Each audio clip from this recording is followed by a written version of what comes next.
Ian Corwin paced the observation deck, arms crossed, the faint hum of the station's energy core echoing through the otherwise quiet chamber.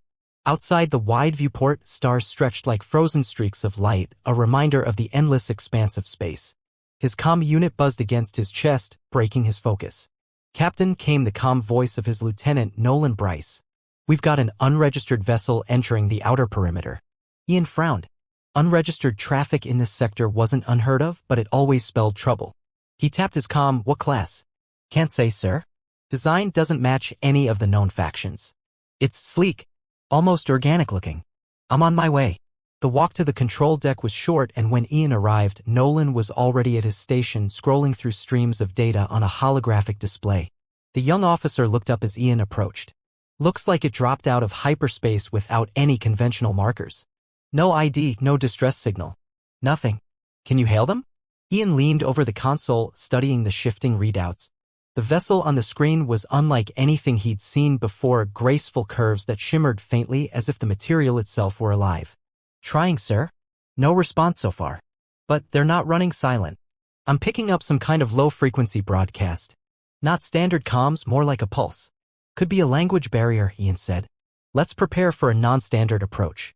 Send out a simple binary signal.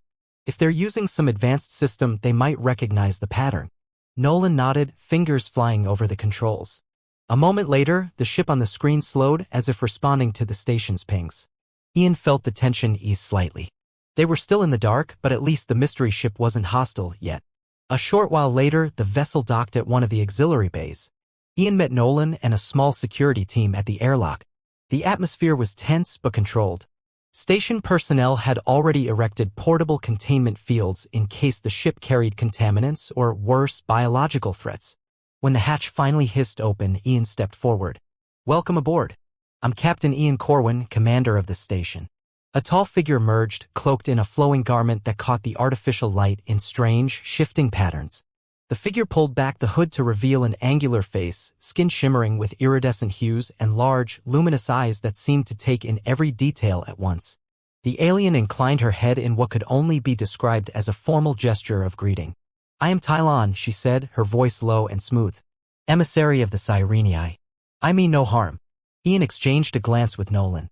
The Sireni were the stuff of rumors, an enigmatic species that kept to the outer edges of known space, rarely seen and never openly discussed. This was no ordinary visitor. "Why have you come?" Ian asked, keeping his tone polite but firm. "This station is a neutral diplomatic outpost. We weren't expecting guests." Tylon's luminous eyes met his, unblinking. "I have sought this place for a long time. Your species holds a fragment of knowledge that was lost to mine. I am here to recover it." "Fragment of knowledge?" Nolan cut in, curiosity outweighing protocol. "What kind of knowledge are we talking about?" Tylon's gaze shifted to Nolan, then back to Ian. "Star charts. Ancient ones.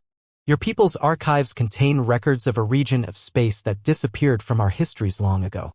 I need those coordinates." Ian frowned. "If it's in the archives, it's public record. You could have sent a request through proper channels.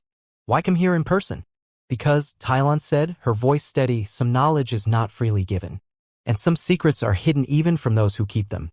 Ian considered her words. They were vague, yet intriguing. He'd handled countless diplomatic exchanges over the years, but this was different. The Sireni were a mystery even to the most seasoned negotiators. Whatever Tylon sought, it was important enough to bring her out of the shadows and onto his station. "All right," Ian said. "You'll be granted limited access to the archives under supervision. But understand this, you're a guest here. Any breach of protocol and your access will be revoked. Is that clear?" Tylon nodded. "Perfectly." Ian motioned for Nolan to accompany her. As they headed toward the archive chambers, Ian felt a tug of unease. Something about Tylon's arrival didn't sit right. The Sireni were reclusive by nature. For one of their emissaries to show up unannounced was unheard of. She claimed to seek only knowledge, yet her timing and demeanor suggested there was more at stake. By the time Ian returned to his quarters, his mind was still buzzing with questions. Who were the Sireni, really? What did they want with this lost star system? And why had Tylon chosen now to make contact? He opened a secure channel to Station Command, reporting the unusual encounter. Command was skeptical but authorized Ian to proceed cautiously. They wanted regular updates, and he had to admit he'd feel better keeping them in the loop. As much as he wanted answers, he wasn't willing to gamble with the safety of his crew. As the station settled into its nighttime cycle, Ian found himself standing once more at the observation deck. The alien vessel was still docked below, a silent reminder of the mystery he'd just welcomed aboard. The stars stretched out in every direction, unchanged and eternal. And yet, tonight, they felt different, like the opening notes of a song he couldn't yet recognize.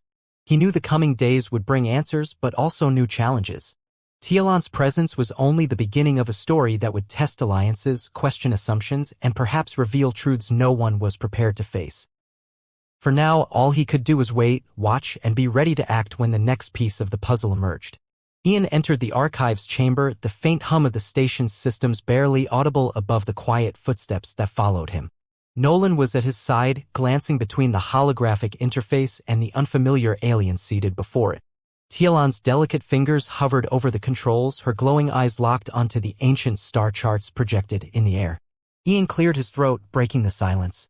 Tialan, what exactly are you looking for? Without turning around, Tialan gestured to the shimmering web of stellar data. Your people have preserved fragments of a stellar region my people lost contact with long ago. I seek the path to what was once called the Kalaris Vale. Nolan frowned. Kalaris Vale? Never heard of it. Is it some kind of abandoned star cluster? Not abandoned, Tialan said quietly. Hidden. My ancestors knew it by a different name. It was a place of great significance, culturally, technologically, and personally. But it was sealed off from our navigation systems centuries ago. No one remembers exactly why.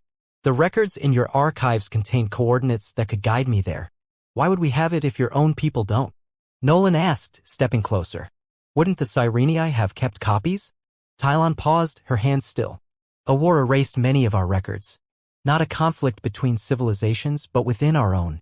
What little data remains is incomplete, star charts missing entire sectors, routes leading nowhere. My people turned inward after that. Isolation became our safeguard, but it also became a prison. Ian folded his arms. And you think we have the missing pieces? I know you do, she said, finally looking at him.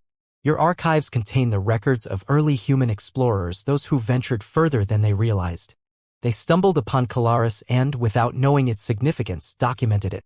It's only a fragment, but it's enough. Ian exchanged a glance with Nolan, who raised an eyebrow. She's been in here for hours, Nolan said, lowering his voice. I don't know if she's found anything yet, but the way she's digging, it's like she's on a clock. Ian nodded. Tialan, what happens if you find it? Do you just pack up and leave? Her expression remained composed, but her voice carried an edge of urgency. If I find it, I'll leave quietly. You'll never see me again. And if I don't, I may have to remain here longer than either of us would like. Later that evening, Ian and Nolan sat in the station's communal lounge, a modest room outfitted with a few tables and chairs along with a clear view of the stars. Nolan toyed with his empty coffee cup while Ian leaned back, rubbing his temple. She's not telling us everything, Nolan said, breaking the silence. I mean, I get why someone might want to reclaim lost history, but she's too secretive about what it means. Don't you think? Absolutely, Ian said. And that's why we're keeping her access limited. Until she tells us exactly why Kalaris Vale is so important, we can't just hand over the data. Nolan tilted his head, his tone thoughtful. You think it's dangerous? I don't know. Ian sighed. She claims her people don't even remember why the veil was sealed off. If that's true, we could be looking at something that's better left forgotten. Or it could be the key to something incredible.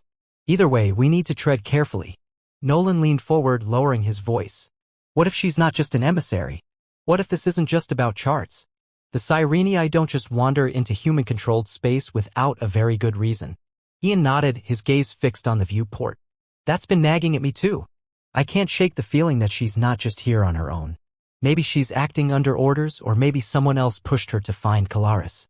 Either way, we'll keep an eye on her. Over the next several days, Ian and Nolan shadowed Tialan's every move. Each morning she returned to the archives, meticulously combing through files, analyzing patterns, and cross-referencing data. Her focus was unshakable, but the tension in her posture grew with each passing hour. Ian made a point of engaging her in conversation, trying to draw out more details. What happens if you can't find it? Ian asked her one evening. Tialan paused, her luminous eyes meeting his. Then the Sirenii remain as they are, isolated, fractured, and stagnant. And you think one star system can change that? Nolan interjected, leaning on the nearby console. It's not just the system, Tialan said, her tone sharper than before. It's what's hidden there.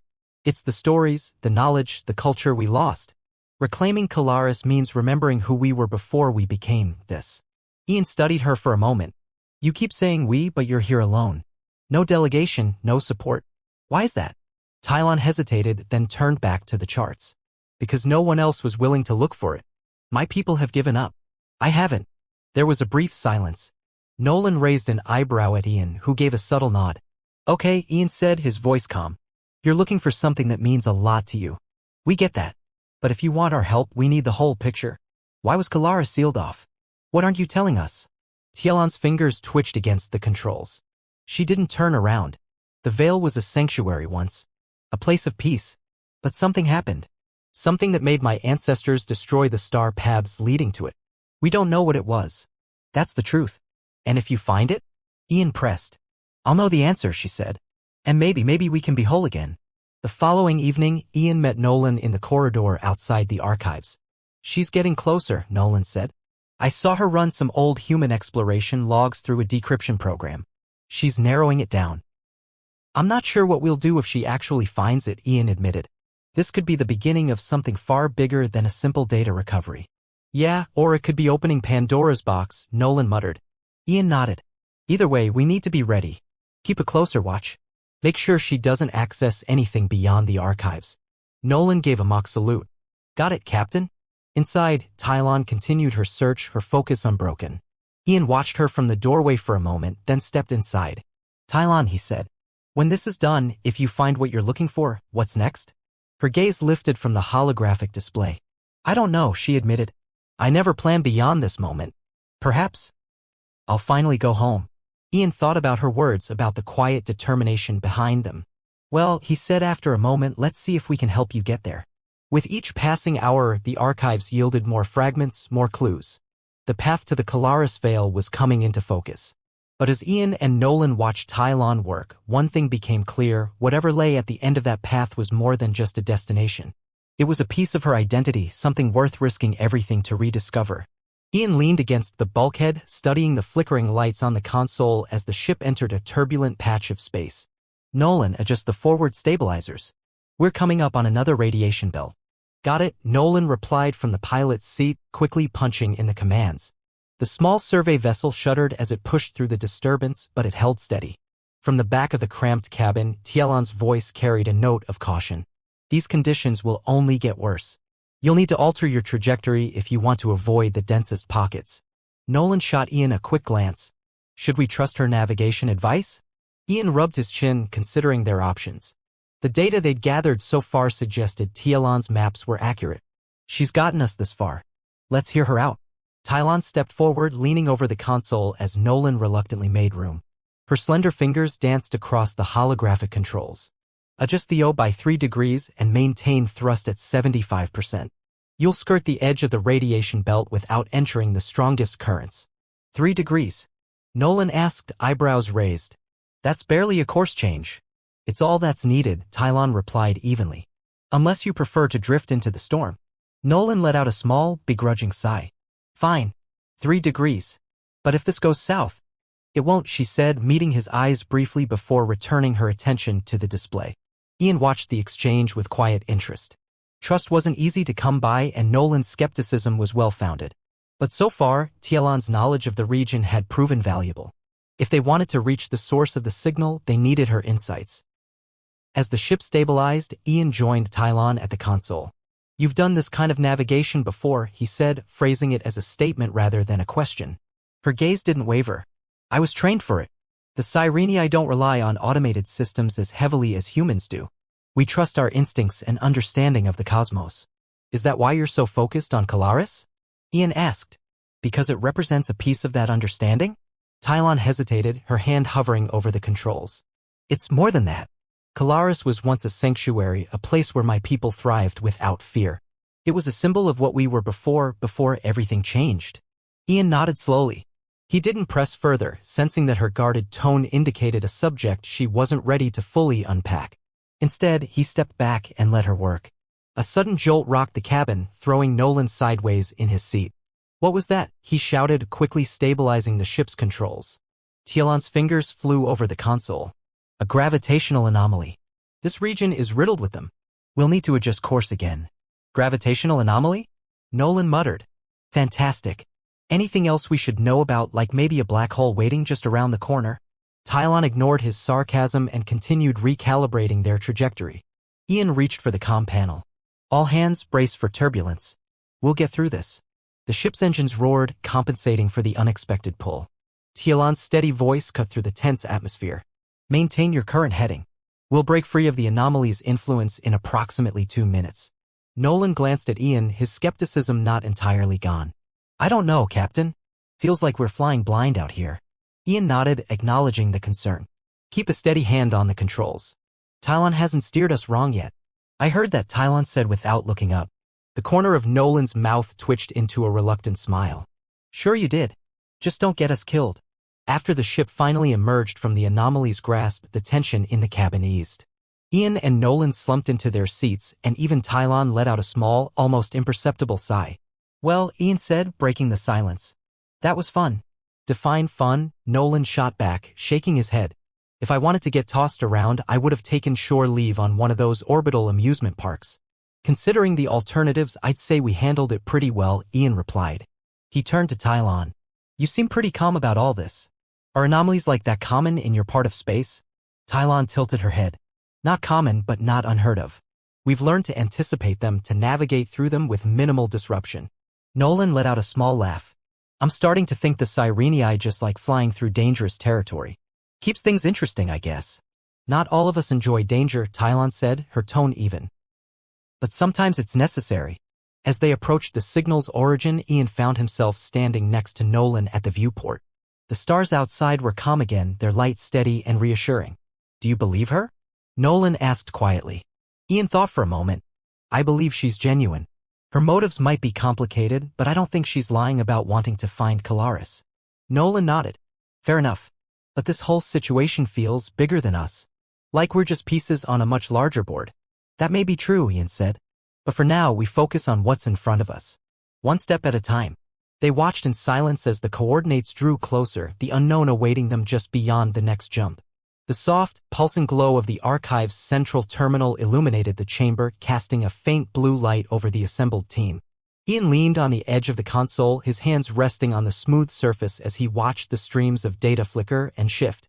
Nolan sat nearby, flipping through the notes they had pieced together over the past days.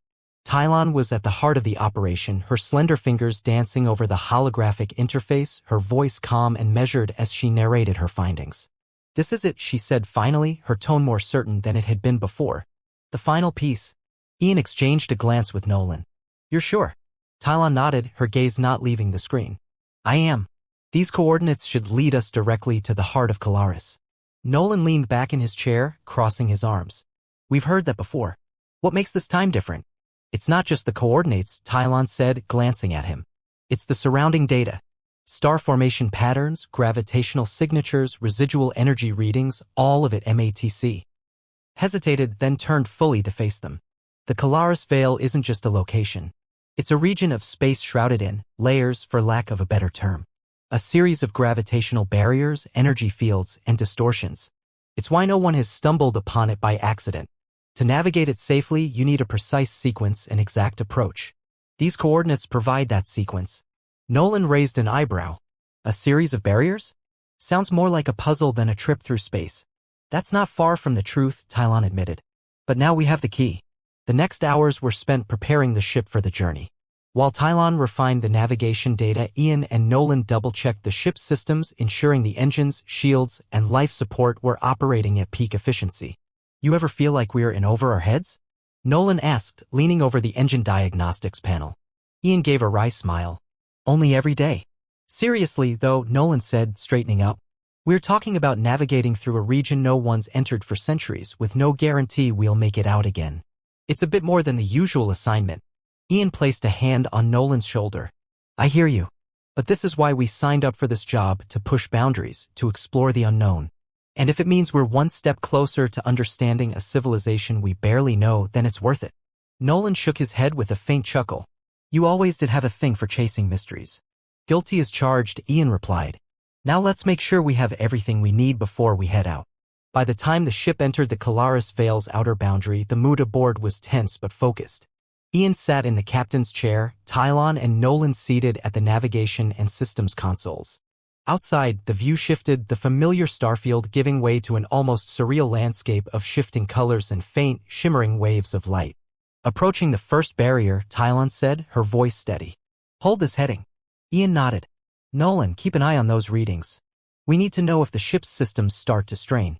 "Got it," Nolan replied, his eyes fixed on the fluctuating energy levels. "So far, everything's holding."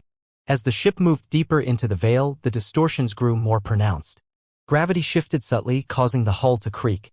The energy fields outside danced like ghostly auroras, and the navigation console chirped intermittently as Tylon adjusted their course. Ian leaned forward. "What's next?" Tylon glanced at him. "In a moment, we'll reach the second barrier. It's a dense gravitational field, but there's a weak point, an area where the pull is less intense. We'll need to pass through it at just the right angle and speed." Nolan frowned. "And if we miss? The ship could be crushed, or we could be flung into a completely different region of space," Tylon said calmly. Nolan gave Ian a pointed look. "You hear that, Captain?" "No pressure." Ian let out a short laugh. "You're the one at the controls, Nolan." Tylon's expression softened slightly as she looked between them. "I'll guide you through. Just follow my instructions exactly."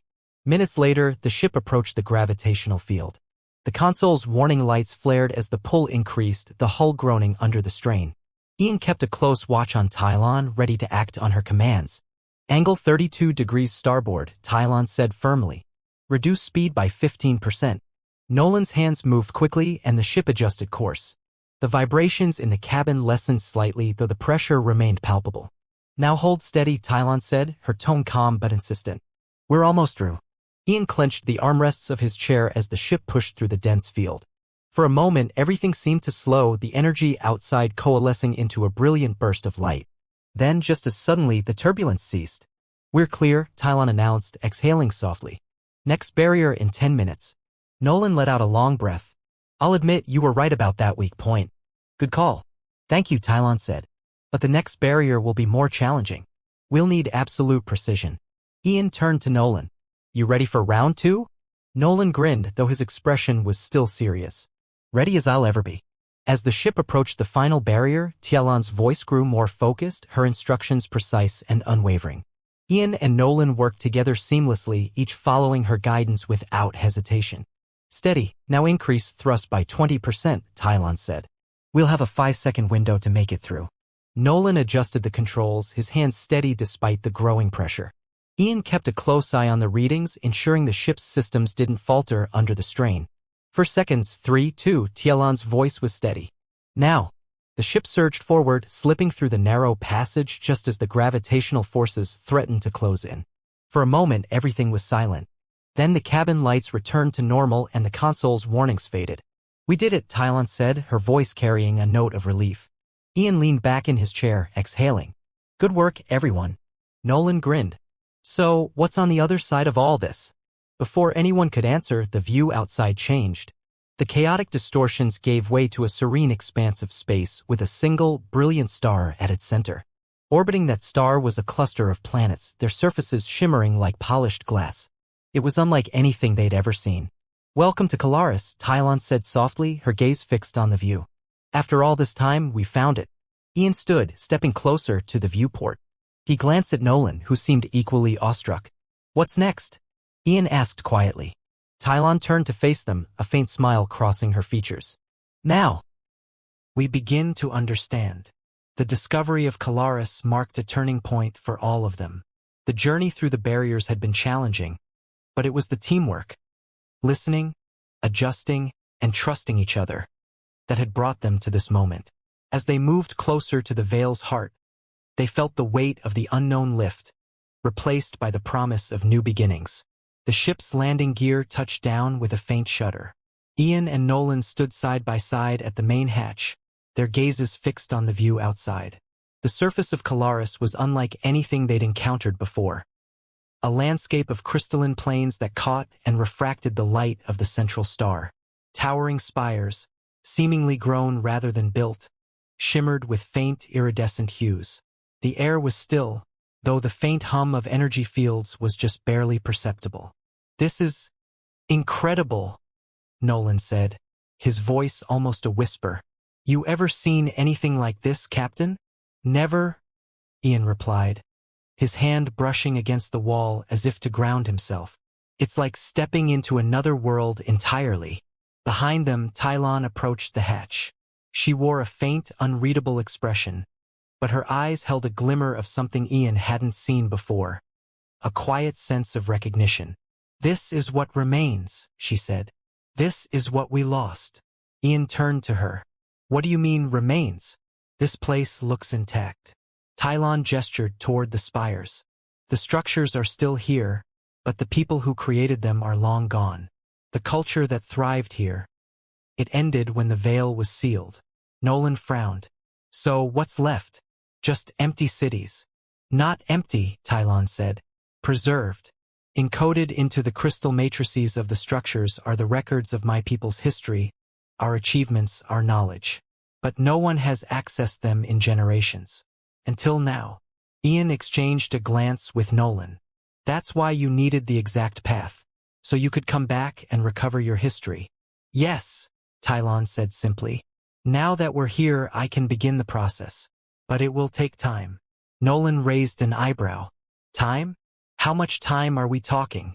Tylon stepped forward, her gaze sweeping over the landscape. "Years, possibly. Decoding the data is only part of it. I'll need to rebuild, to bring others here, to reintroduce them to what we were before. It's not something that can be done quickly." Ian nodded slowly. "So this is more than just a retrieval mission. This is a revival." Tylon turned to face him. "Exactly."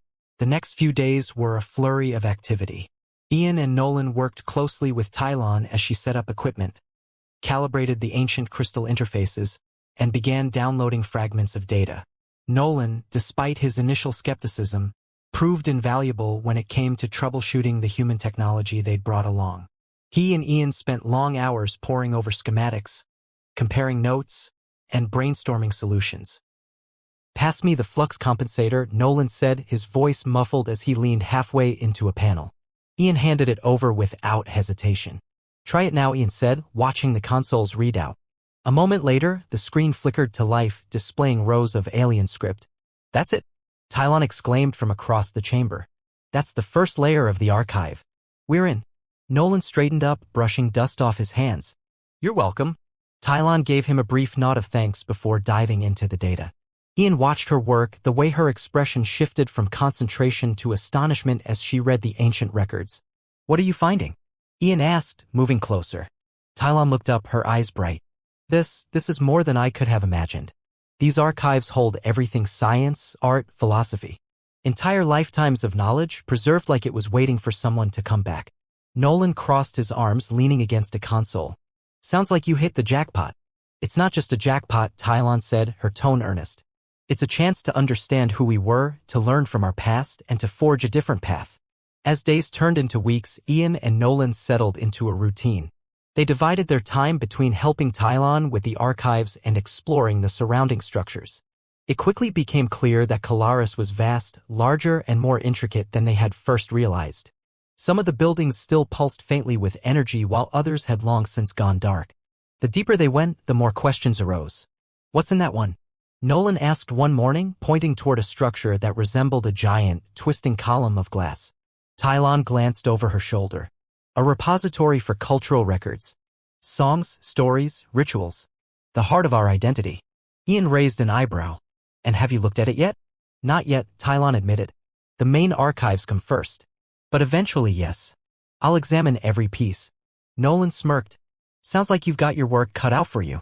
"It's a lifelong task," Tylon said simply. "But it's one I'm willing to take on." Ian couldn't help but admire her determination. "You're doing something incredible here," he said. "Most people wouldn't have the patience or the drive." Tylon glanced at him, her expression softening. "And yet you've stayed to help." Ian shrugged. "We're explorers. It's what we do." Nolan grinned. "Speak for yourself, Captain. I'm just here because someone's got to keep the tech running." Tylon's lips quirked upward in a faint smile. "Then I'm glad you're here."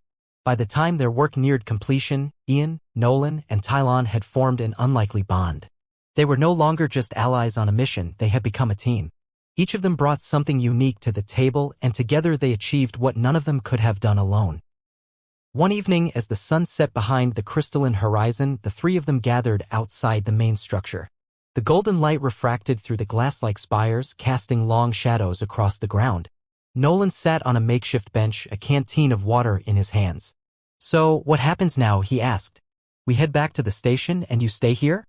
Tylon stood nearby, her gaze on the horizon. "I'll stay. But I hope to send word to others. To bring them here, to show them what we've found. This is only the beginning." Ian nodded. "And us? What do we tell command?" Nolan smirked. "I'd say we stick with the truth. We found something extraordinary, helped put the pieces together, and made history." Tylon turned to face them, her expression thoughtful. "What you tell your command is your decision. But know that whatever you choose, you've already done more than I could have asked for." Ian looked at Nolan, who gave him a shrug and a small smile. "Guess we'll be leaving soon," Ian said. "But before we do, Tylon raised a hand. "You don't need to say anything. I already know." The three of them stood together for a moment longer, the light fading as the stars began to emerge. Though their paths would soon diverge, the connection they had formed would remain. It wasn't just a mission or a shared task, it was something that would stay with them as they moved forward. As they boarded the ship for their return trip, Ian took one last look at the shimmering expanse of Kalaris. It wasn't the end of the story, just the start of something much bigger.